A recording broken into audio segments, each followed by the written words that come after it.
Chapter 21 of the Lovers Pentacle 3 Judgement. Chapter 21. Oberon squeezed Kain's hand to show his support, and once he regained control of his emotions, he packed up his fishing rods. Kain was no longer in the mood to fish anymore.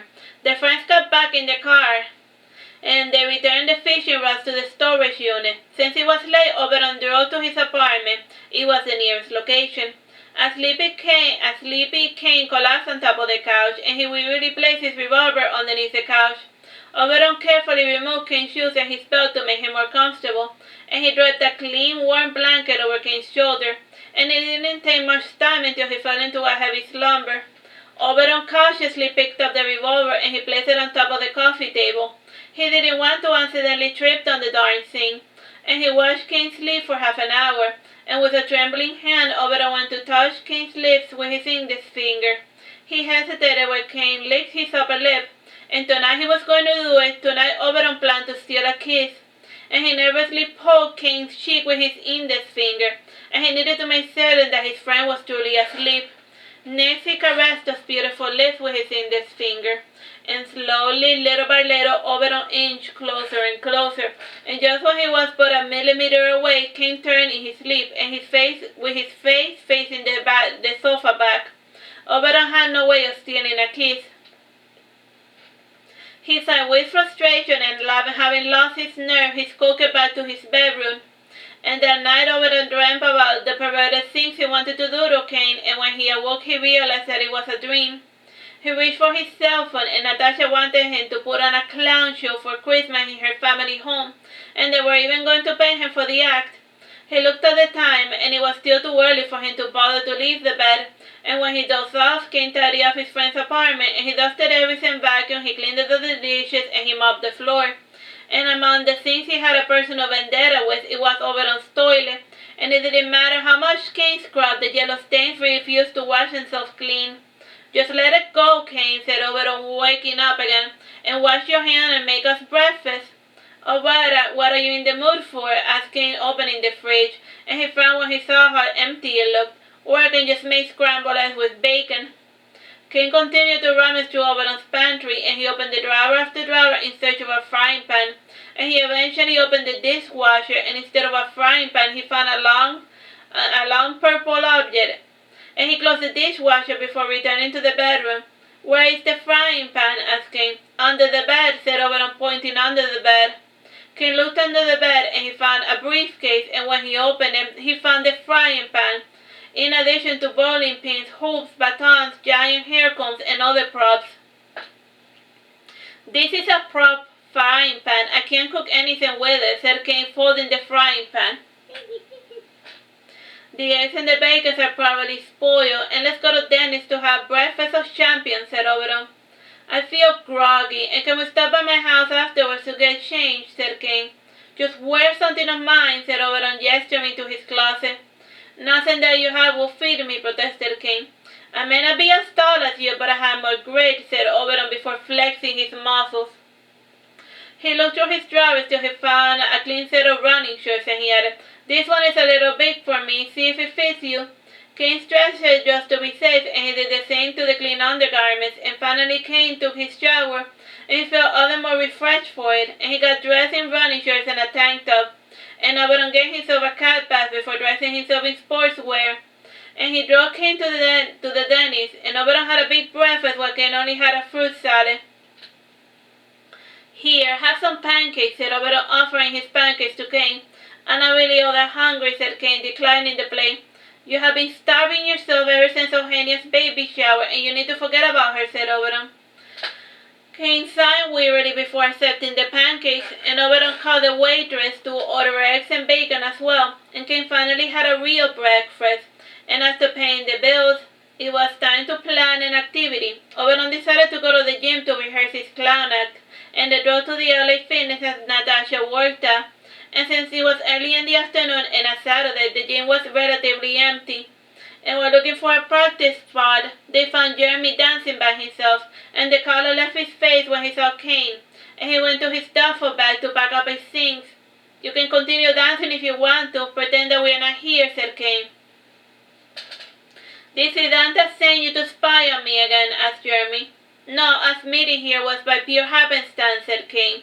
Jeremy stared daggers into Kain's forehead, and his constant staring was a bit unnerving, and overall coughed before saying, I am sorry that Natasha broke up with you.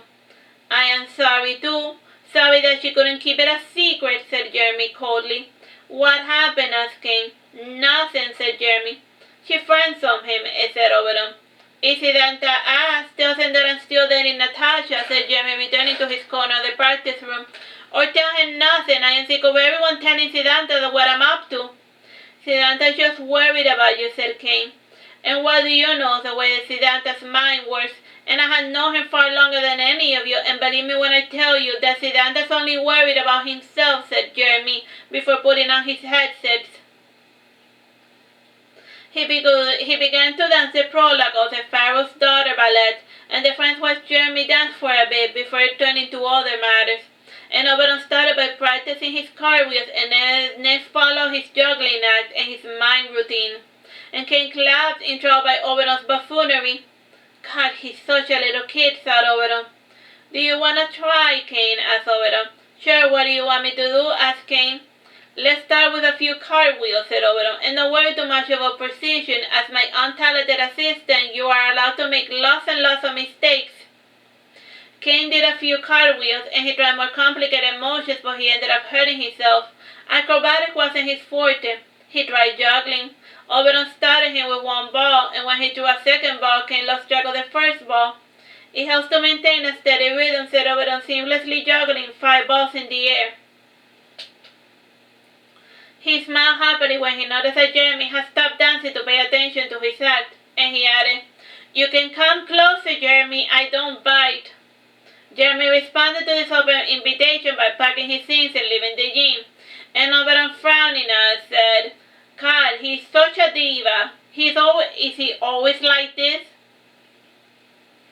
I don't know. He only interacts with me when Siddhanta dumps him in my house. And if I don't talk to him, he doesn't talk to me or anyone for that matter. I feel sorry for Jeremy. He's an orphan, and Siddhanta's the only friend he has in the entire world. And even that friendship seems to be falling apart, said Kain, feeling a sort of kinship with Jeremy.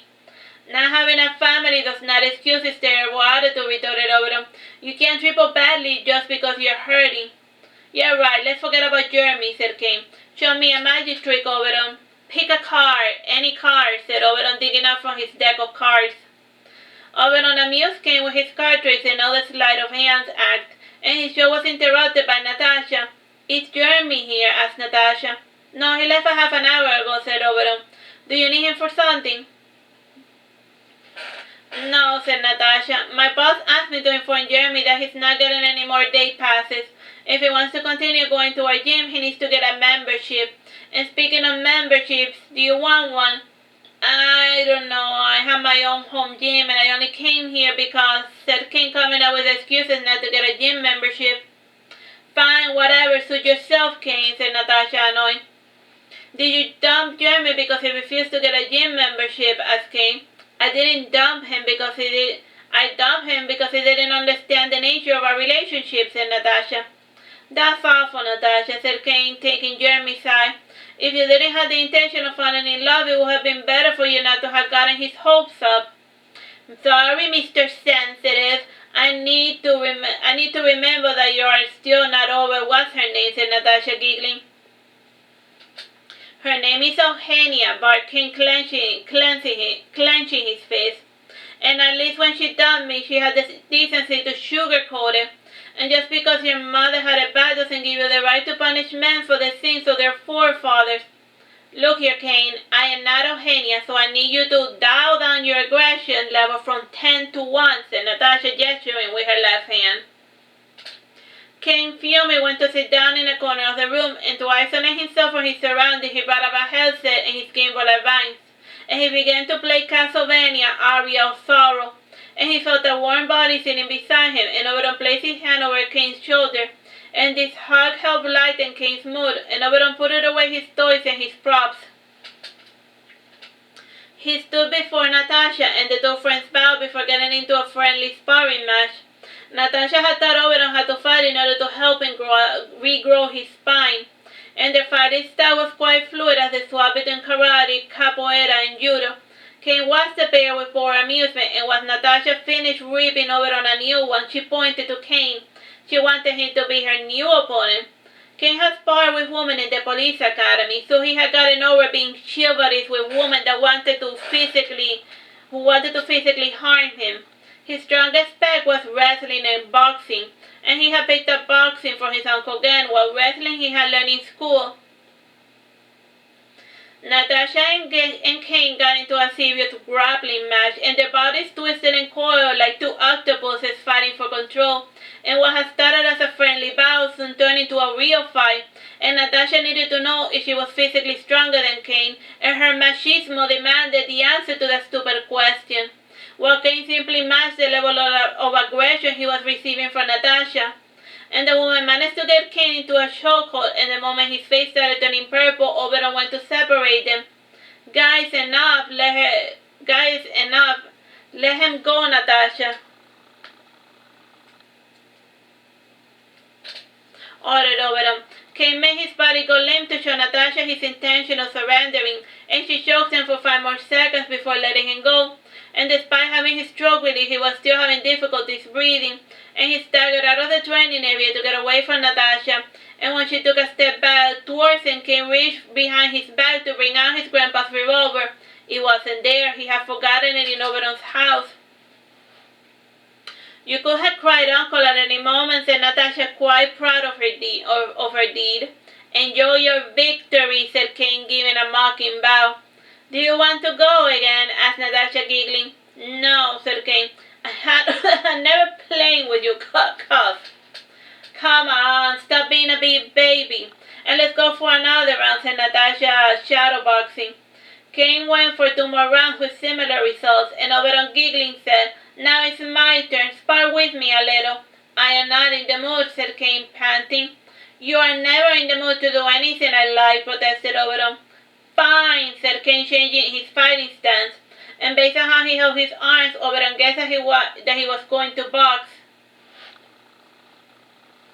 Alright, that's another chapter. Bye-bye. God bless.